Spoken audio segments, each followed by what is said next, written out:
एक बार एक बड़े धनवान सेठ को अपने पैसों का बहुत घमंड था। वह अक्सर अपनी मर्सिडीज कार में घूमता और गाने सुनता रहता। एक दिन गाड़ी में चलते चलते उसने एक महात्मा का प्रवचन सुना। महात्मा जी कह रहे थे, यह संसार माया है, सब कुछ यही रह जाएगा, साथ कुछ नहीं जाएगा। महात्मा जी की बातें सुनकर सेठ सोचने लगा, सच में दुनिया का सब कुछ यही रह जाता है। क्यों न ऐसा कुछ किया जाए कि मैं अपने पैसे को अपने साथ ऊपर ले जा सकूं। यही विचार मन में आते ही सेठ ने अपने ऑफिस के 10,000 कर्मचारियों की मीटिंग बुलाई। उसने सबके सामने घोषणा की, जो कोई मुझे ऐसा आइडिया देगा जिससे मैं अपना पैसा ऊपर ले जा सकूं, उसे मैं 1 करोड़ रुपए का इनाम दूंगा। सब कर्मचारी हैरान रह गए, कोई कुछ बोलने की हिम्मत नहीं कर पाया। सबके मन में यही चल रहा था कि सेठ जी का दिमाग खराब हो गया है, ऊपर कौन पैसा ले जा सकता है। कुछ कर्मचारियों ने सेठ के इस विचार को मजाक में लिया तो कुछ ने सोचा कि यह असंभव है। 7 दिन बाद सेठ ने फिर से सबको बुलाया और इस बार बोला, जो मुझे इस काम का आइडिया देगा उसे मैं 5 करोड़ रुपए का इनाम दूंगा। इस बार इनाम की रकम सुनकर सभी के कान खड़े हो गए। यह खबर पूरे शहर में फैल गई। हर कोई सोचने लगा कि कैसे सेठ को आइडिया दिया जाए और 5 करोड़ रुपए का इनाम जीता जाए। इसी बीच एक अनजान व्यक्ति सेठ के पास आया। उसने सेठ से कहा, सेठ जी मेरे पास एक आइडिया है, उससे आप अपना पैसा ऊपर ले जा सकते हैं। सेठ को पहली बार लगा कि कोई उसे गंभीरता से ले रहा है। उसने उत्सुकता से पूछा, अरे भाई, तुम कौन हो और यह कैसे मुमकिन है?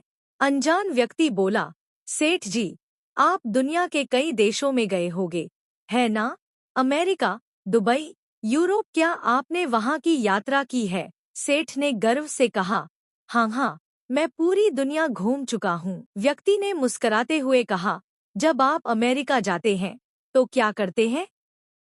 सेठ ने तुरंत जवाब दिया, जाने से पहले इंडियन करेंसी रुपए को डॉलर में कन्वर्ट करवाता हूँ ताकि वहां का खर्चा चला सकूं। व्यक्ति बोला, बिल्कुल सही।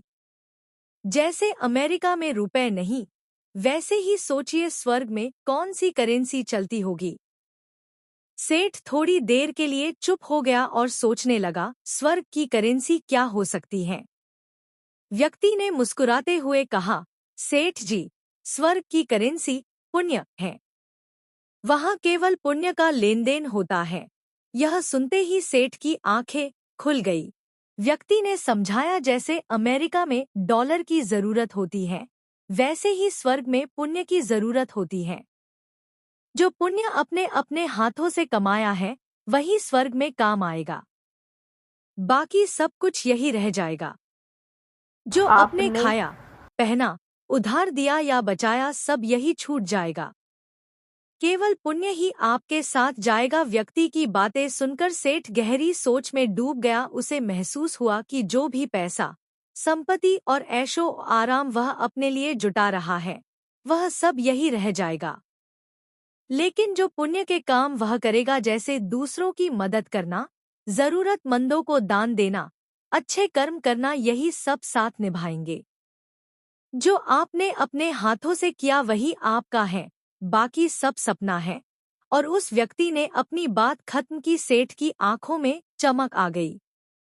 उसने तुरंत निर्णय लिया कि अब से वह अपने पैसों का इस्तेमाल पुण्य कमाने के लिए करेगा। वह समझ गया कि धन से बड़ा पुण्य है, और जीवन में जो भी हम दूसरों के लिए करते हैं वही हमारा सबसे बड़ा निवेश है।